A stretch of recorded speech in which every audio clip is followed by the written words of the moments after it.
Okay, we're live, but we got to let it breathe just for a moment while we bring on Facebook. And you know what? Gall darn it, we're going to bring on Instagram too cuz that's just we're going to push the envelope here a little bit since I'm here and I have the logins. Do we still Let's do just Twitch? let's just do it, dude. What's that? Do we still do Twitch? Yeah, we're on Twitch. Yeah, we're on Twitch.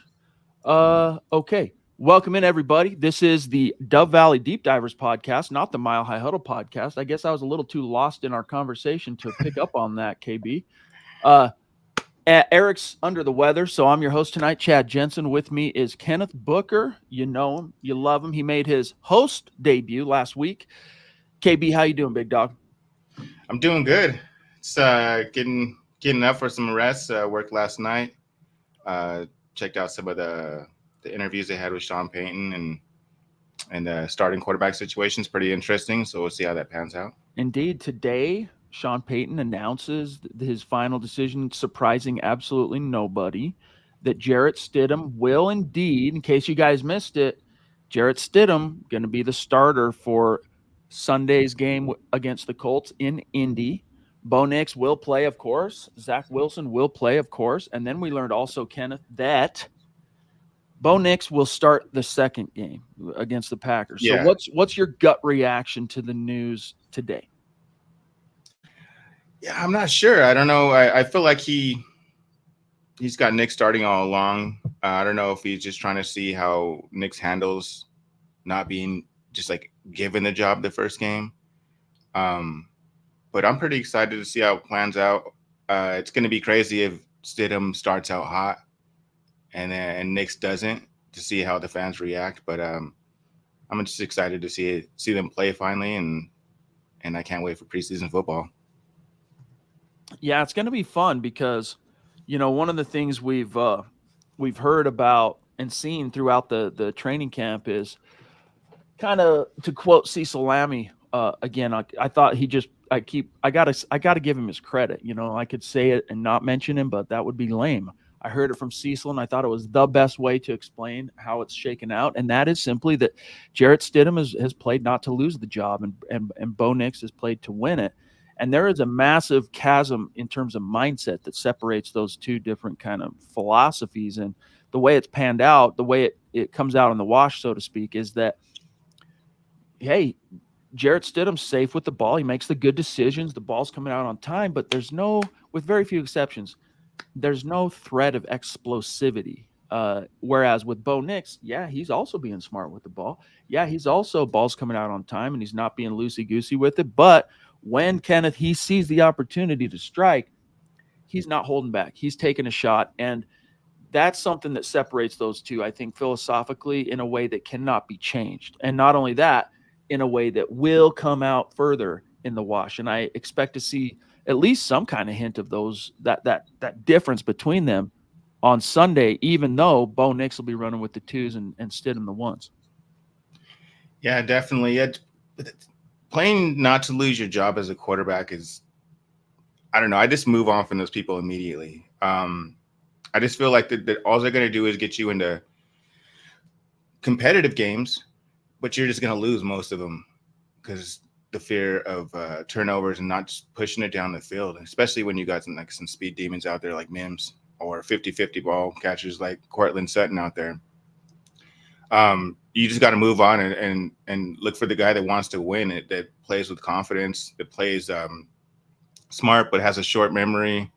And I think Nix is that for right now. We'll see how he plays, but yeah, I'm not really a big fan of the guys that play not to lose, like a Teddy Bridgewater. Exactly. And we've seen that's a good example.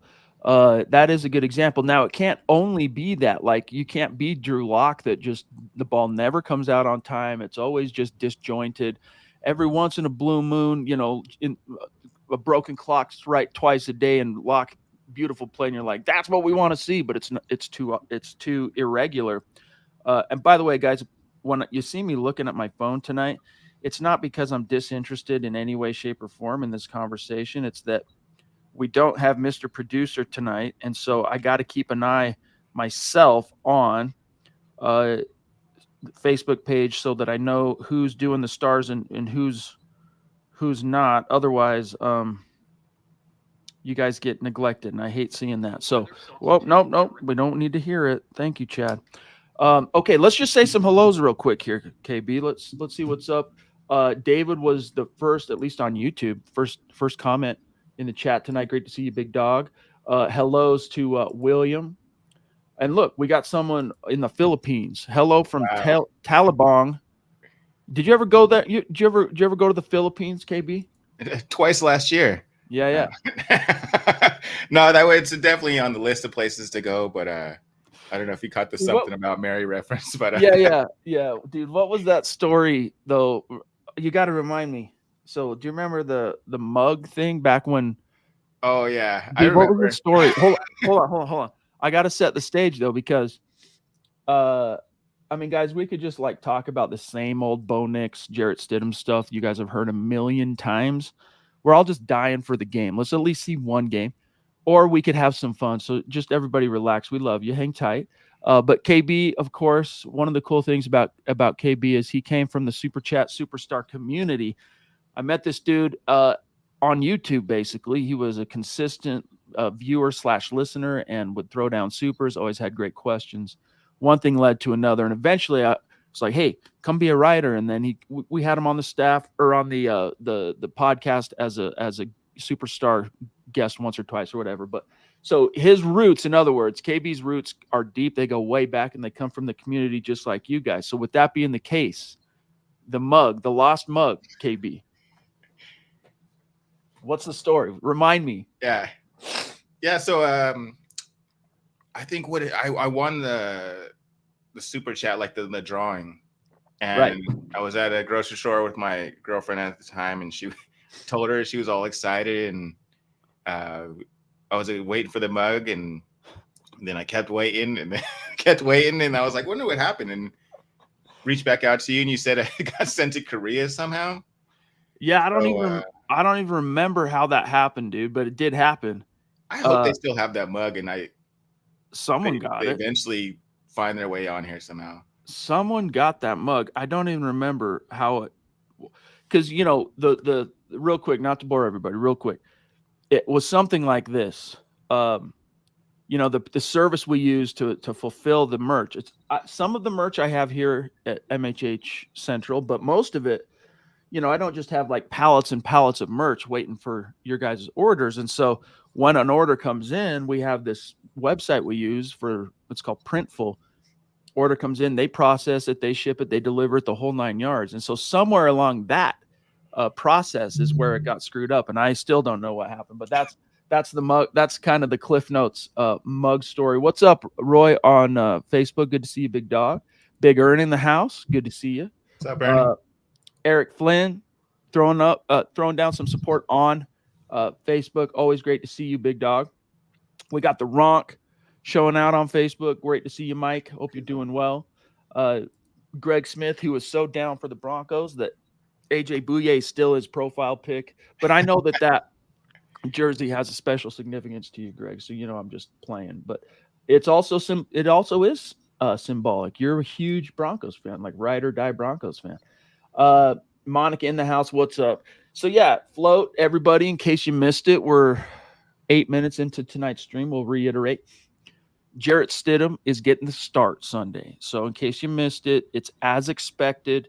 But it was the most interesting thing to me, KB, isn't that Sean Payton announced it's going to be Jarrett Stidham starting against the Colts. It's that he already said that Bo Nix is going to start the second game. So that's the for sure thing, which I thought was interesting. What are the implications, in your opinion, of the Broncos already knowing that Nix is starting preseason game 2? I don't know. I think maybe they're just trying to give each of the quarterbacks a fair shot. The two top contenders a fair shot at the job. Maybe I don't know. That's the only thing I can think is they're just trying to give both people a fair shot at the job. That Stidham still legitimately is in the competition for the starting position, and they're going to let the play decide on who's going to start. So. Interesting. I'm going to read a couple of things Coach Payton had to say. Maybe on if this was a Thursday night, Scott would have like the clips ready to go or whatever, but I'll just read a couple of these. This was today from Coach Payton. Okay, so let's see. Da, da, da, da. The first phase of the game will be somewhere between 15 to 20 snaps, ideally. Jarrett Stidham will start phase one. Nix will be phase two, then Wilson phase three. Nix might get the final series of phase one, might. We'll just have to see where we're at rep wise. I don't want to go through every player relative to the phases they're playing in. We'd be here all night. Blah, blah, blah, blah, blah. Okay, well, why Jarrett Stidham, coach? Quote, I just think right now, certainly he's been here, his experience. Next week, it'll be Knicks. We're focused on this game, and I would say that's where we're at. Okay, cool. How will he make the decision, KB, that Knicks will play at all during the phase one of this game on Sunday? A lot of it, there's a trick to it. Are we on play 14? And are the starters still out there? It really depends on how the game unfolds. We could be on phase two on defense and still be in phase one on offense because of the pitch count. So we just have to see where we're at. So hopefully, KB, that's clear as mud. But here's what I think. The Broncos always planned for it to be Stidham starting the first game and always planned for it to be Bo Nix starting the second game, unless something unfolded during camp that was unforeseen. And up to this point, nothing has. I think it's kind of been about what they expected to see. And if anything, KB, I think Bo Nix has exceeded their expectations. He's on a little bit faster clock than maybe even Peyton expected, which is why I think you're going to see no mention of game 3, by the way, in Peyton's comments today. I think you're going to see a decision on QB1 after the second game. Yeah, I definitely see that. Just to see how both of them played, to see if the game is too fast for Nix right now. See if he's rushing his decisions, running out of the pocket too fast, flushing in the pocket like Drew Lock used to do. If he's willing to take the sack when he knows it could be, it's going to be a turnover if he throws the ball. Not to take sacks and knock yourself out of field goal range. Just the small things like that can really kill drives and change the momentum of the game completely. Right. It will be.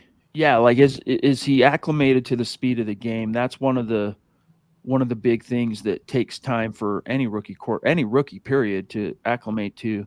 But again, one of the reasons you're taking Bo Nix, 24-year-old first round pick, is the fact that he had those 61 starts, and from his coaches, KB, to his new teammates, including the veterans, they're like, he doesn't look like a rookie. Like all as far as his management of the game and his command in the huddle and things so far in a camp setting, and it is a practice setting, so we have to keep that in mind. Like, we can't jump to too many conclusions because there is a gigantic difference between the format of practice. Even when you're going 11 on 11, you're in not only going against your own team, you've all seen each other run these routes and defend these plays and whatnot ad infinitum, and you're never going to get hit as the quarterback. So like that artificial button, you can't duplicate what it's really like to be back there knowing if the ball doesn't come out, I'm about to get my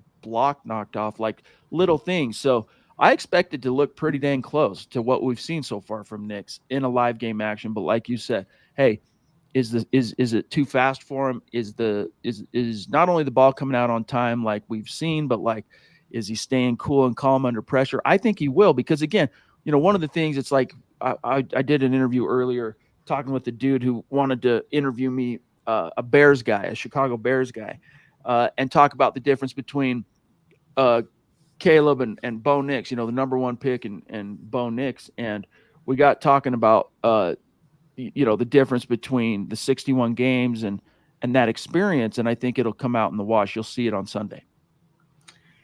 Definitely. It's funny when people talk about Nix in the program, players, coaches, executives. It reminds me of everything they said about Patrick Surtain when he stepped on. They were just like, this guy, he's not a rookie. He feels like he's already been in the league 2 or 3 years. And that's how Nix's same mindset is. There's no waste of time. It's football and family for him, and that's it. So I'm excited to see what he can do when the people are running around him, because it reminds me when we used to do some martial arts. We used to do a lot of sparring where it was really light, so that you could so you weren't scared of getting hit and you could work on your combinations and whatnot. Right. And that's how in football, like in practice, you got to be able to ignore that pressure around you, just to make your decisions. And hopefully he seamlessly transitions over, and when he makes mistakes, he learns from them, and they're easily correctable, and they're not repeated. Is the big Exactly. Exactly, dude. And that's another theme that, we heard from Lombardi. I want to say it was the tail end of the off-season program, at the end of minicamp, but when he said, "Hey, what are your observations of Bo Nix so far?" Because this was our first time to hear from Lombardi uh, since the draft. And one of the things, to paraphrase him, was, "Hey, he doesn't make the same mistake twice, or rarely do you have to correct him on something twice." And so that's encouraging. But again, up to this point, it's all kind of elusive dust, particles in the air. We need it to become real. Like, have you ever watched, for example, KB? Have you ever watched I think it was called the Brady Six or whatever, the documentary about the quarterback class of the year Tom Brady came out, being drafted in the 6th round? Have you ever watched that doc on ESPN? I didn't actually. I'll have to check that It's out. a worthy watch. I got to remind myself, what was the hold on, 49ers quarterback Tom Brady year. It's a unique name. What was his name? Giovani. Hold on. 49ers QB. Stay with me now. Giovani. Yeah. Here we go. Carmazzi. That was his name. Okay. Giovani Carmazzi. Okay. So here's the reason why I'm telling you this is, and yeah, Mike, love you, big dog. Bo Nose, Bo Nix, Fo 6. Go Broncos. I love it. We're going to get to Phil here shortly. So hang tight, Phil. But let me just finish this anecdote. The 49ers draft this cat, right? Now, this was not just like, this was still the vestiges of Bill Walsh. He was involved on the personnel side. He was an executive. And your head coach at the time, if you're a Niners fan, was Seifert? Mooch. No, Mooch. Steve Mooch. Okay. Mariucci, right? Mhm. Okay. So this kid came in from kind of Hofstra, so not typically like big quarterback school, Yeah. right? Oh, yeah. And granted, he was a 3rd-round pick, but everyone was super psyched about this dude. Okay. The Niners, he looked good in camp. He looked good. First preseason game, he gets called in. He's the 2nd-string guy, gets called in, and just utterly deer in the headlights and just got trucked. Just the NFL ran him over. And Steve Mariucci talks about in that documentary, somehow, some way, that changed the game for him. Like, he just was never the same. He never rebounded from that. And I think by the next offseason, he was gone. Like, they had to let him go. Wow. And this was a guy, even though he's a 3rd-round pick, remember, there's a different time in the league. This is over 20 years ago. And this was a Bill Walsh handpicked guy. He was being talked about, KB, as the next, you got to live up to the Steve Young and Joe Montana thing. And in fact, it was his failure that led to the Jeff Garcia era becoming a thing in San Francisco. Okay. All right. So my point being here, though, is he's another example, Carmazzi, of it doesn't matter how good you are in practice, bro. Doesn't matter how good you are in training camp and going against your own teammates. When the lights go on, and that's something Mooch talks about, certain quarterbacks, they have a hard time dealing with the fact that all 11 guys on the other side of this, grown-ass men making millions of dollars, are trying to take my head off. Like, they want to hurt me. Some guys wilt in the face of that, like Carmazzi did. Others, like Brady, go, "Oh, yeah? You're gonna come after me? Let's go. Let me show you." So we'll see. Yes. I got that situation where that kind of happened to me. It was way lower stakes. I used to play baseball when I was a kid and played for like 10 years. And somebody invited me to a softball league, and it was at night. And I got my first fly ball, and I was completely lost out there. I lost it in the lights. I couldn't. And for me, like, it's just a game. It's no big deal, whatever. But for a player like that, you have to have the right perspective. It's like, yeah, I got torched. I was running for my life. I looked like I was lost. Like, what am I going to do to fix that? And then other people will just be like, this is too hard. I quit. Yeah. Or it's just in their head the entire time, and they can't even, they're like Sam Darnold. They're seeing ghosts out there. Exactly. Exactly. So we'll see which guy's Bo Nix. I think I have my suspicions that he's, the guy we think he is, because again, this is what I was going to say. This is where I lost my train of thought when I brought up the Bears podcast guy. Okay, I kind of trailed off because I actually lost my train of thought. But we were talking about the kid from North Carolina, Mitchell Drake May. Trubisky. Well, Drake May, but then the kid, a few Oh, years back that was also high pick, Mitch Trubisky. oh, And the fact that, and even Drake May, in comparison to Bo Nix, sample size, you can't compare it. Like Bo Nix, from a scouting perspective, if you're an NFL team, there is just so much more to sink your teeth into to scout him and be able to kind of gauge and project if he fits your offense, if he fits your franchise. And there's just a lot more projection in a guy like Drake May, who's got basically, if memory serves, what was it, 2 years, KB? Or like going back to Trubisky, the 1 year wonders, a bona fide 1 year wonder yeah. guy. Bo Nix has 61 starts. Like there's reason to have faith and confidence that this dude's not going to get out there and be like, oh, last thing I saw was at Hofstra and all the chicks were winking at me like, this is not what I was expecting. Boom, and, sack. That's not what we're going to see. Yeah, the talent level was completely different. And I mean, Hofstra, I see him sometimes, maybe like in the NCAA tournament or whatever, like Right. the 16 seed, but yeah, it's a completely different game, and there's people that come up from that, and because they have that hardworking mindset that they had to work their butts off just to get to where that Division II school, whatever, and yeah, they're not going to let anybody stop them. There's other ones that just enjoy the ride, and when the difference between those two, the Trubisky and Nix, would be like when Trubisky is stepping on the field, he's seeing a lot of stuff for the very first time. Yep. Where Nix has been in those situations numerous times, has succeeded, Exactly. failed, learned lessons. Yep. And that's like the difference between those two, I feel like.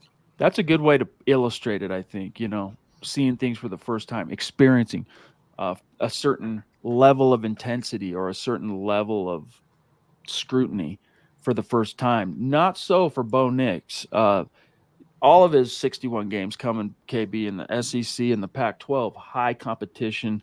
These kids are coming. It's not only Division I, obviously, but they're coming from the highest recruited schools. Like, this is legit. So, Phil, what's up, bro? Down in Tucson. Always great to see you, big dog. Thank you for being with us tonight.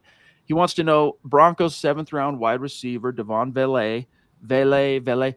I'm just gonna say Vele, like Pele. Remember him? The soccer player. I'm just gonna say Vele like that. So is he going to be our surprise receiver? And by the way, we don't have the 2024 media guide quite yet, where they just give you all the pronunciations and make it easy on you. So still a little bit up for debate, but I think it's Vele. I think so. Is he going to be our surprise receiver, or will he make the team? Hashtag Buckham MHH for life. What are your thoughts, KB, on Vele's outlook? He's a lot more exciting than I thought he would be. Was that him with the catch? Yeah, an amazing catch. With one hand coming down on his elbow and getting all Odell Beckham over there. Yeah. He looks impressive when the ball comes his way. He's been an effective player, and he's not wasting his opportunity. Where was it like a Deshaun Hamilton back in the day? He was open all day, every day, but just couldn't hold on to the ball. Right. So I'm excited to see him in preseason, to see how it translates to playing against some NFL guys, and I'm excited to see it. The catch. I've seen it like 20 times, and it's just really cool to see somebody be able to snag that ball, even though those receiver gloves are insane. Have you ever seen those? Like, yeah, dude, it's like if you don't catch it with those things. Yeah, dude, it's like so sticky. Yeah, but it's still impressive because the game speed and being able to still focus while moving at that speed is insane. I kind of forget this dude's size, KB. Like he's 6'5". Oh, wow. And he's a 26-year-old rookie, because probably went on a mission, if memory serves. I don't know. I got to brush myself up again on the Vele history, but maybe the 2020, like the COVID thing, or the C. Yeah, that might have had something to do with it. But 26, bro, 26-year-old rookie. I don't know. Yeah. Usually it's like this: 18, 19, they go on a, if they're going on a mission. So they go on a mission 19, they come back at 21, then their college experience begins. So if they're a 4-year guy, they might be 25 when they declare or whatever, right? Yeah. But Only other time I see that happening is like the baseball players, like the Russell Wilsons. And right. So kind of unique. I mean, and even in Bo Nix's case, 24-year-old rookie, but his age relative is explained by the pandemic season, getting that 5th year of eligibility. So interesting. But this Vele cat, he's intriguing, and it's hard to sometimes your eye goes, oh, that's Tim Patrick. Nope, because it's 81. He wears 81 now. Patrick wears 12.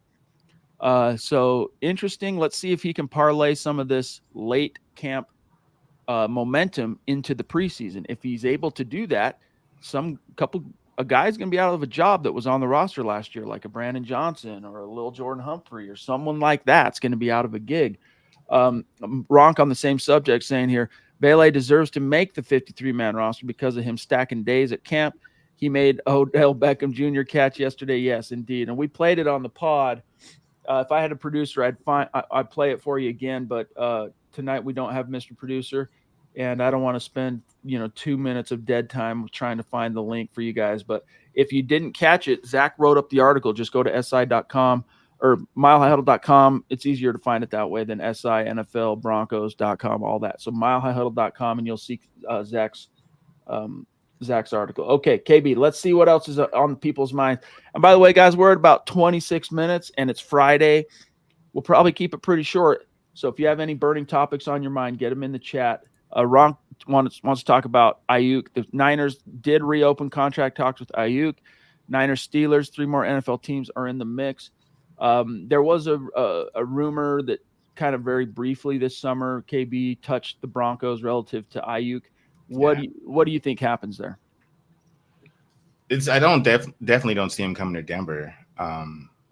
It's just a waste of money, whatever. He's an exceptional talent, but we're just not there yet to where he's the final piece, or he's the one that puts us over the edge for the playoffs. I was really big on him out of college. He played at Arizona State. I think he played with Jaden Daniels too for maybe a season. I'm not sure where he's going to end up. But we'll see how it plays out. I just know it's not going to be Denver. And if it is, I would be upset, but hopeful in the end, whatever. Like, okay, well, let's see what happens. But it's just he's going to be way too expensive, I feel like. Yeah, and you just it's like a luxury thing anyway. And I don't think the Broncos' skill position, especially the pass catchers, are as bereft of talent as the off-season lists would lead you to believe. Like PFF off the top of my head, ranking as like 30th best wide receiver core or something like that. It's ridiculous. You've got 2 Pro Bowlers in the unit. Why would you rank a unit with 2 young Pro Bowlers? And Sutton still is young, relatively speaking. He's not yet hit 30. He's 20. He's only 28. So why would you rank a unit that 2 of its top 3 projected wideouts have a Pro Bowl on their resume? 30, 29, 31, whatever. To me, it's frankly ridiculous, but it's more of anything. It's a byproduct of the lack of production from the quarterback position for the last 8 years. So, they get painted with that same brush. But what are your expectations, KB, for, say, Marvin Mims, right? Let's not forget, I know you're going, but wait a minute, Marvin Mims, Pro Bowl and All-Pro, that was as a returner. True, but still that talent is there. They barely tapped that last year on offense. I think that changes this year. What's your outlook for Mims this year? I'm excited for Mims. I hope they get him more involved in the offense. I know Sean Payton was talking about that. I'm excited to see him on the return game and see how he can see if he can break out some plays. His speed is insane. And then to see the deep balls from him, because he was against Washington. He had like a 50-yard touchdown or something like that. But I expect him to step up and maybe be like a 45 catch, 700-yard guy. Hopefully get into the end zone 4 or 5 times. But if that happens, like I said, that'd be a successful season for him, and definitely a little weight lifted off of Cortland Sutton as another option, and just to spread out and open up the field for him. So he can get his throws over the middle or up the sideline and whatnot. We So I'm got excited Luke. for him. We got Luke jumping in here with Oh, a Luke. message. 2 weeks in a row with KB. Crack that mic. Eat your hearts out, Broncos country. Yeah, dude. Exactly. And thanks for the props, KB. It's like, hey, put me in, coach. He came back to the campfire. You know, he wandered off into the wilderness for a while. We're like, here's a warm fire, doing rad stuff like talking about the Broncos and writing about the Broncos. But he had some other things that drew him out into the wilderness. Then he came back to the campfire. I'm like, yo, let's get this guy a microphone, because every time I talk about the Broncos with KB, it's always a blast. So it's been fun. How are you enjoying now, Kenneth, 2 weeks in a row being on the mic? It's fun. It's a little nerve-wracking sometimes, whatever, but just like the experience of watching the team for so long helps me get through that. But I'm excited. Yeah, dude. My family and stuff like that they're all excited about it too. They're all diehard Bronco fans, and they just like that they have somebody on the other side of the mic. Yeah. Spewing out their viewpoints or whatnot, are supporting their viewpoints. It's cool, dude. And you know, the first few times the lights are on, the mic's on, you're live, and you know people are watching, you're like a little bit more deliberate with your thoughts. You're not as loose and free flowing as you would if you and I were just like driving in the car talking about the same stuff. Like there's a little bit more of a self-conscious kind of block that takes place initially, and then over time that gets beaten out of you, dude. Repetition to a point where you're like, that's not even on your mind at all. Other than, you know, you're at least cognizant of thinking, you know, I'm not going to curse, or, you know, I'm not going to say things I shouldn't or whatever, which is the problem for your boy here, because I do have a little bit of a potty mouth at times. So I have to always have that in the back of my mind, not to say naughty words. Luke, great to see you, big dog. Here is a interesting comment from Caleb Barker. What's good, big dog, on YouTube? Jumping in. And by the way, guys, like I got to tell you, on YouTube and Facebook, I went into this episode going like, hey, it's a surprise. It's me. It's KB tonight. It's not Eric. It's not Lance. You know, the first, you know, the super chats and the stars, we're going to raffle off a Bo Nix jersey, but like I'm seeing 0 super chats tonight. All of the support so far has been on Facebook with OGs like the Ronk. He's got himself a Bo Nix jersey, as you can see. Phil, I don't know if you got a Bo Nix jersey. Do you have a Bo Nix jersey? I don't know. Eric Flynn, you guys, we love you. Thank you so much.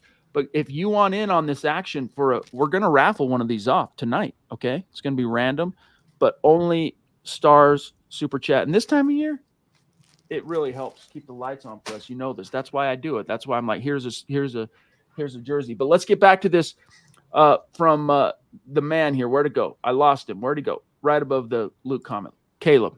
If I remember correctly, Jay Cutler, Paxton Lynch, Drew Lock all had elite arms. The NFL has changed. Got to be smart and able to process quickly and efficiently. Tom Brady, Peyton Manning. Well, you know, I think it's a little bit of both those things, Caleb, that NFL GMs, coaches, they're always going to covet and fall in love with the toolsy guys. And, you know, John Elway it was always ironic to me, KB, that a Hall of Fame quarterback, an expert at the craft, struggled so badly to peg like good future franchise guys in the draft. But I digress. It's easy for front office guys to fall in love with the big arm.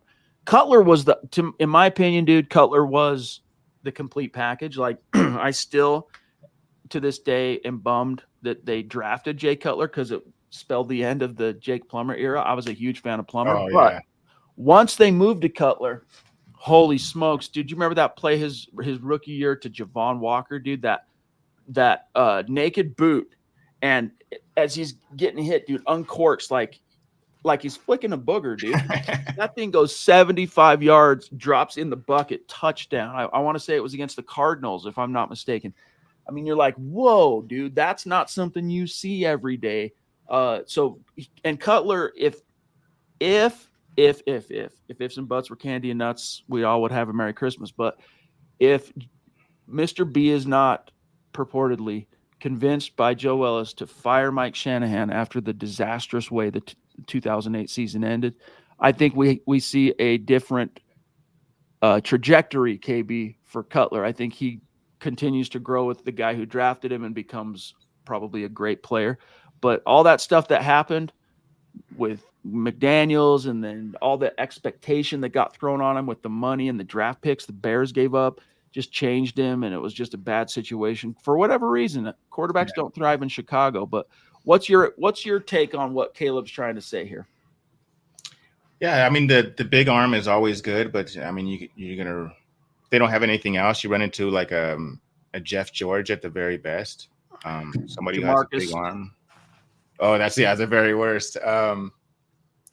But then at the same time, if you go the complete other way, I mean, you end up with a quarterback that I love, but it's not a starting quarterback, but is Brett Rippon. Yeah, extremely smart dude, knew everything on the field, but if he couldn't get the ball there in time, it's gonna get picked. Yeah. And it's not because of his timing; it's just the arm strength. We'll see how it pounds out and everything, but it seems like Nick's has a little mixture of both. It's not the strongest arm, but it's strong enough. He's smart. He's athletic enough. We'll see how much faster he is than these D linemen, or how fast he thinks they are, because it's insane. You think a 300-pound man is going to be slow and you can get away from him. These guys are probably the fastest people you've ever met in your life. Yeah.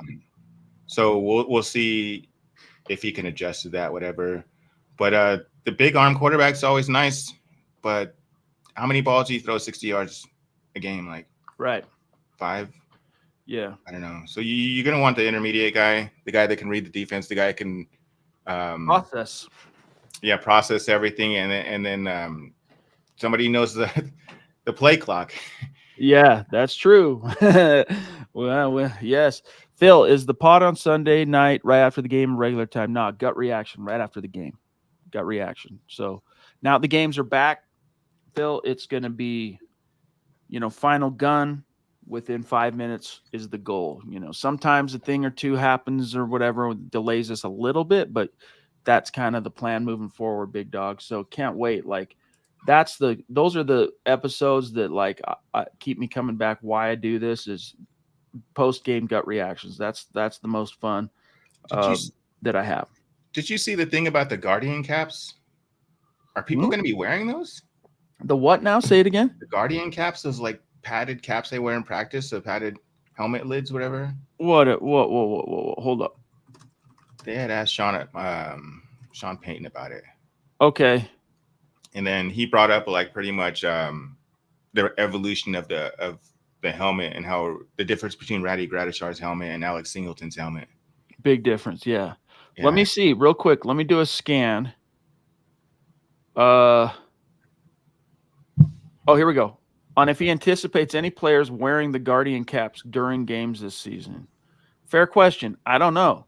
I don't think so. And yet it was brought up this offseason at the owner meetings. It wouldn't matter if someone chose to. In other words, you'd be navy with the same logo, just a little bigger. I don't know about that, coach, but like a padded Wes Welker helmet. Exactly. Exactly. But it's basically, if you guys are going, wait, huh? Any picture you've seen of Bo Nix since training camp started, that's what we're talking about. Those puffy shells that go on top of the helmet. That's what KB's talking about. And yeah, that would be weird, man. That would be weird. Patrick, good to see you. Says Jalil McLaughlin probably going to have a big year. Wish he could put 10 or 15 pounds on. I mean, I don't think he really needs to, dude. Like, and in a Sean Payton scheme, KB, it's fine. He's always going to be running back by committee approach anyway, and it might shade slightly in the favor of one running back or another, like Javonte this year or whatever. But if you can be that change of pace guy, and we've seen how hard Jalil McLaughlin has worked his tail off, not only since he joined the team a year ago as a college free agent, but this year in particular to get his receiving chops on point so that coach can feel comfortable having him in there on third down more and whatnot. I'm excited to see what he can bring to the table this year, KB. I heard he's working on his pass blocking a lot too. Which is the other component to being trusted on third down, right? Yeah, that's got to be terrifying. I never liked blocking, especially when people had a free run at you, because you just didn't know what was going to happen. but Oh yeah. we'll see how it plans out because he's a home run hitter. He's extremely exciting to watch, and he's he's a guy who can change the game in just was it 10 seconds in one play. Um, Exactly. he reminds me of what was a comedian was talking about how fast people are in the NFL. He said they're gonna do a kickoff. He got up to get a beer, and by the time he got back, the guy had run a touchdown. He's like, he's like, I walked 10 feet, and this guy ran 100 yards in the same time. Well, that's what I was going to bring up. You were talking about, these 300 pounders, how fast they are. Randy, good to see you, buddy. Thank you for being with us. Appreciate your support, my friend. But dude, do you know how many human beings, let alone 300-pound human beings, can run a 5 and change second 40? Like, that's fast, dude. I'm telling you right now, if my life depended on it, I don't know if I could hit that, dude. Even life depending. Yeah. So and that's like slow for the NFL, right? If you're over Yeah. 5, even the big boys. So yeah, it's just it's just the level of athlete, KB, that populates the NFL is they are the best athletes in the world. It's insane, yeah. Sorry, finish your thought. Oh, isn't since the game's coming up pretty soon, is there anything you cook specific for football games, or is it just kind of like whatever you feel like that day? Nowadays, for the last many years now, decade plus, I'm so consumed with working during the game, right? Like, Oh, I gotta be like on the keyboard, ready for the injury report, ready for anything that comes out news wise. Plus, what I found is if I don't watch, because I do the gut reaction pods, like, not only do I need to be engaged watching it, obviously, so I know what I'm talking about after the final gun, but like, if I'm kind of just got it on a little, KB, and I'm over in the kitchen, I'm fiddling around, and I look back, and I'll retain like 80% of what I see, but there's going to be a good 20% of the fine details and minutia that I will miss. So I don't do that, and that's why people come to us. They want the minutia. They want the observations of the things that are interesting and unique. So I don't cook like I used to, but I'll tell you one of my go-tos. Like when my dad calls me, and he's like, "Hey, Super Bowl this year, bring a side dish or whatever." I do the green beans. All right, I blanch them, and then I throw them in a bowl with some olive oil, salt, pepper, and some minced garlic. Then I take, like 3 or 4, and they're cut in half, green beans, so not the full long ones, but like cut in half. Then I'll wrap them with bacon, dude, like partially cooked. I'll cook just a little bit of the bacon, wrap them around, put a toothpick down, throw it in the oven, 350. Oh, dude, those things come out. It's like crack, dude. Like, you can't stop eating it. It's so good. I'm a big fan of the fried green beans. You dip them in the ranch. Those Yeah, are really yeah. good. I think I'm gonna smoke wings this year, though. That's gonna be my go-to. So, do you spend much time doing the smoker and stuff? Like, is that a thing for you? It actually isn't. I'm actually in the process of looking at a smoker. I just remember my brother made smoked turkey for Thanksgiving one time, and it was like the best turkey I've ever had in my life. Dude, smoker, if you can like spend time learning about a little bit like the chips and get a decent unit, like even if you don't get a decent unit, but if you can get a decent unit, it makes all the difference. But bro, it's so fun and addictive. Like, if I had more time, I would do that more because I got way into that kind of thing for like 3 or 4 years. Right about the time I started MHH, I was just way into that kind of stuff because I love to cook. I love to cook. That's kind of like a Jensen family thing, is like the dudes in our family love to cook. I don't know why, but it just is what it is. And I love to cook. I just don't have the time for it anymore. Yeah, it sucks when you have to make sacrifices like that. Some stuff that kind of brings joy to your life, but it all works out in the end. But you know what, dude? I cooked 3 days ago. Normally, it's been a while since I cooked. I cooked a couple days ago, and it was easy. I took some, the big fat pork chops, like this thick pork chop still on the bone, and I took them and I made like a crock pot meal. But so I just seared the sides, threw it in the crock pot, chopped up a bunch of vegetables and stuff, threw it in the crock pot, put in a 32 ounces of beef stock, right, and then like some ranch mix, some brown gravy mix, some au jus mix, some salt, some pepper, whatever, and then just let that baby go for low and slow for 8 hours. Dinner time, make sure you have some white rice. Yeah. Pour it on out, dude. And that pork is just like falling apart. Kill. It was so good. Nice. Have you been watching any of the Olympics? I got to tell you, dude, I could not care less about the Olympics. That sounds harsh, but it just doesn't interest me. It never has, dude. What the I guy? know you've been watching it though, right? Yeah, some guy. Noah Lyles had. He's supposed to take first in the 200, and they didn't know why. And then he almost passed out on the track because he had the virus. Oh. And apparently, you can still compete with it. It's up to the actual athlete in the Olympics. Really? Yeah. So he took third. The 100-meter dash was insane. It was a 3/1000ths of a second or something like that the guy won by. No kidding. That's what you call a photo finish. It was. I'll have to send you the picture. It's insane. Like everybody's within within like 0.3 of a second of each other. That is tough, man. That's like, how do you even feel confident picking who the winner really was? Like, is it clear who won? Like, or no, slow it down? The camera angle, it looks like he lost. You can't even tell if he medaled or not. Wow. But then if you go right down the line, whatever, he beats him just by a hair. Insane. That's interesting. Okay, I'm gonna guys, we're about out of time. Love you. Thank you. A few things Mike wants to know.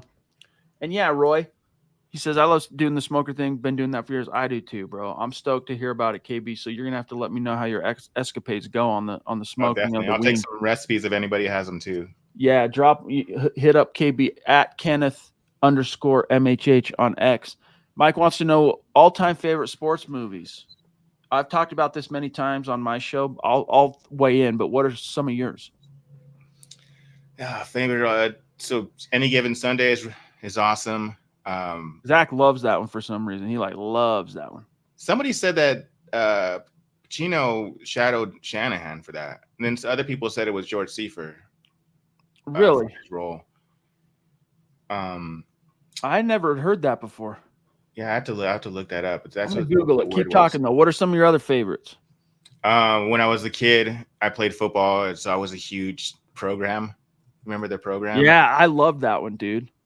That was insane. It was a really cool one, and it kind of put the I don't know the viciousness in me in football. Like I just wanted to go out there and just knock everybody's helmet off.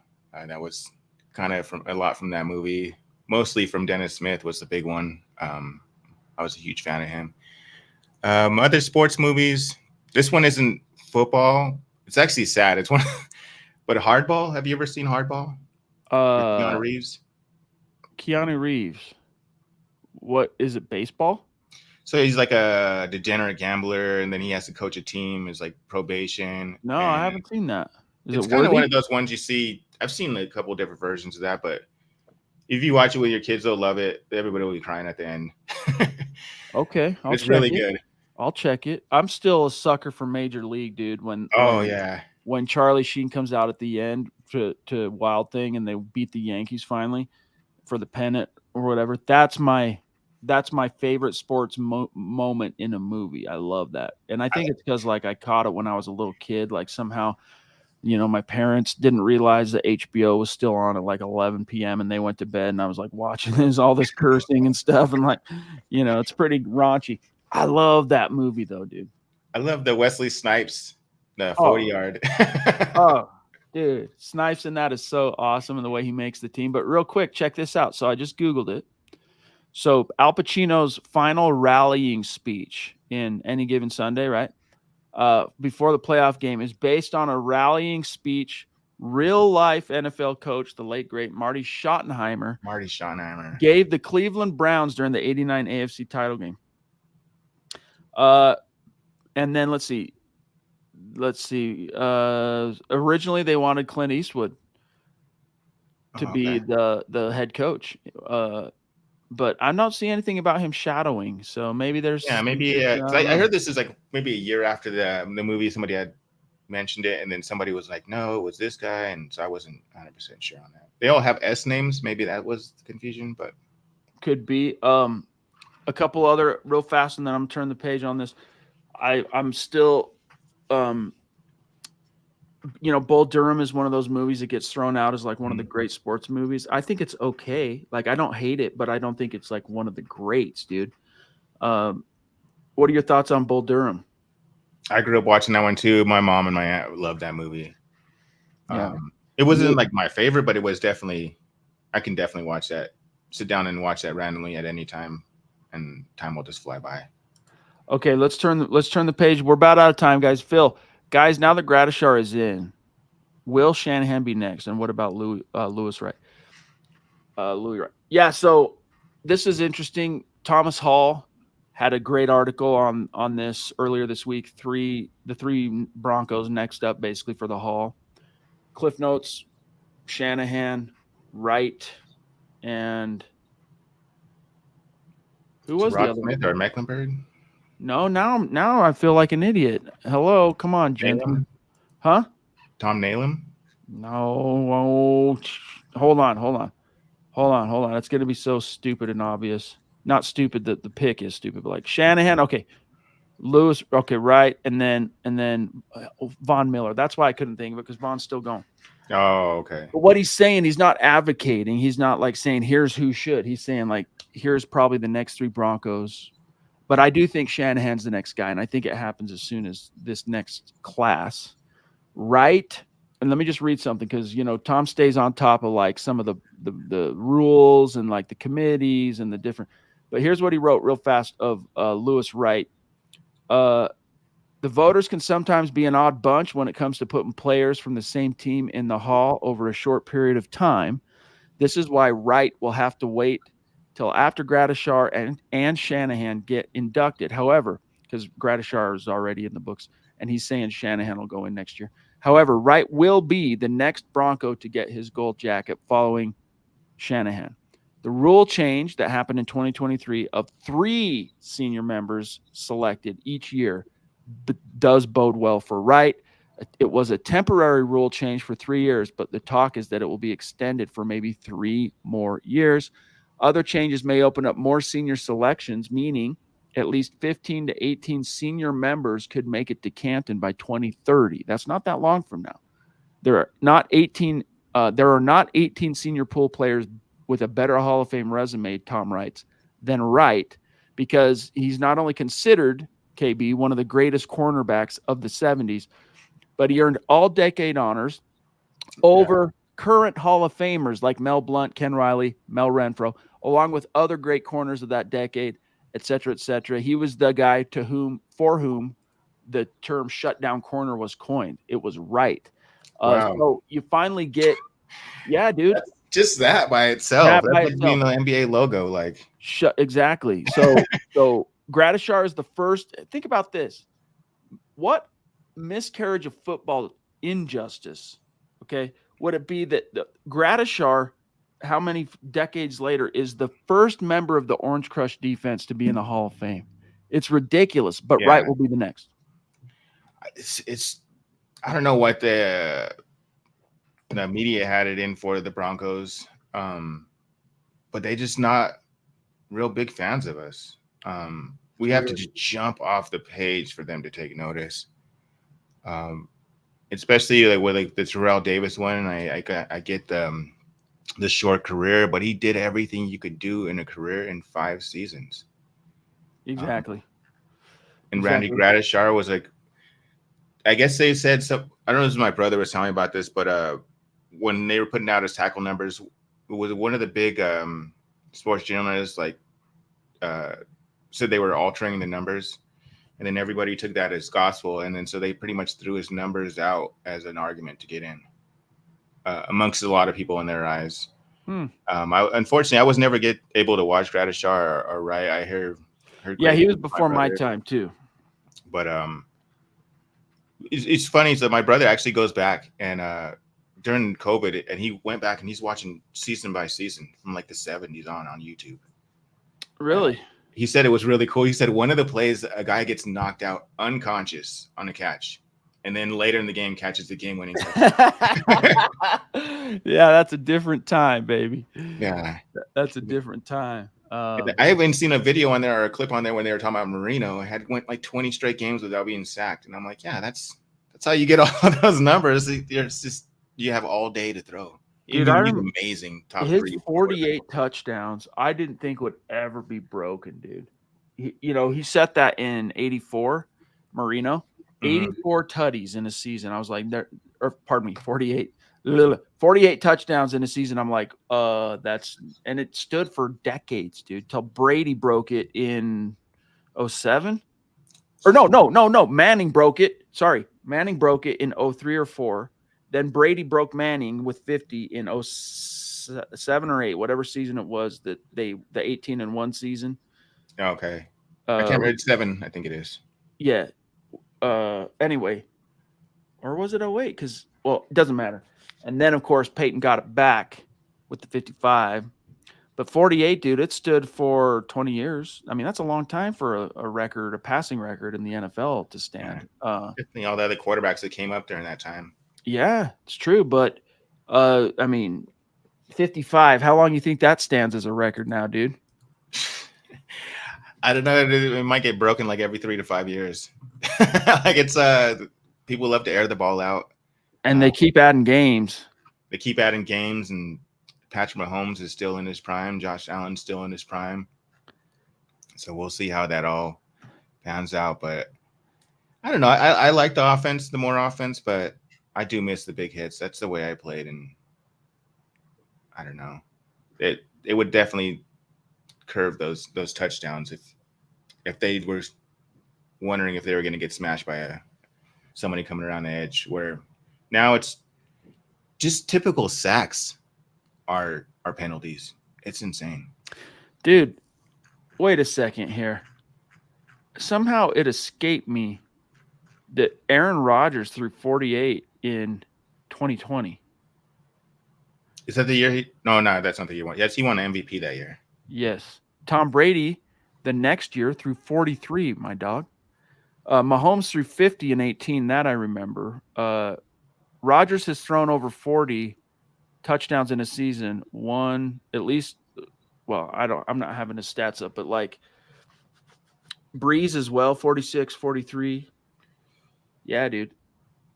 Peyton, it was 04 Peyton broke the Marino. Okay, we're getting out there. Guys, this has been super fun.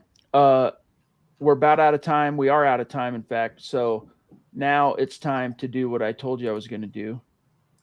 Oh, yeah, the jersey. And we're raffling this jersey.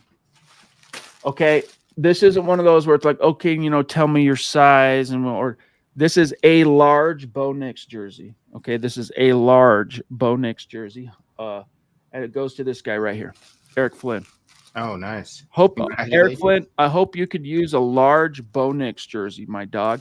And if you can, email milehighhuddle@gmail.com, milehighhuddle@gmail.com with your shipping address, and I'll get this on the way to you, big dog. But you know what? You deserve it. You've been throwing down a heck of stars consistently for weeks, months, maybe a month and a couple months now. This whole year, though, you've been legit. Phil has won jerseys in the past. Ronk already has a Knicks jersey. And if I miss somebody tonight that was throwing down stars, yeah, listen, send me an email. You can use the large. You're the winner, chicken dinner. So milehighhuddle@gmail, you the man. Guys, follow KB on Twitter or X, whatever you want to call it. As you can see on the screen, @Kenneth_MHH. You can follow me @Chad and Jensen. Before you dip on out of here, is a fun combo. But before you dip on out of here, don't forget to like, subscribe. And if you think we did a really good job, then share it. Okay. Share this out there on your social media and help us reach those Broncos fans out there like KB once was, wandering the desert, completely ignorant that this community is here waiting to embrace them. But KB, dude, so much fun. Thanks for having me. Thanks for doing this. This was a blast, big dog. Have a great weekend. Can't wait to see how it shakes out on Sunday. Definitely. And I'll let you know how the food goes. Yeah, keep me posted, big dog. Keep me posted. Shouts to Dylan in the chat at the top, helping us keep things, civil on YouTube. Okay. Shout out Mike. Shout out Phil. once again. And of course, Eric, I'll look for that email, Big Dog. For Kenneth Booker, I'm Chad Jensen. I'll see you Sunday after the game for the gut reaction. Have a great weekend, everybody, and go Broncos.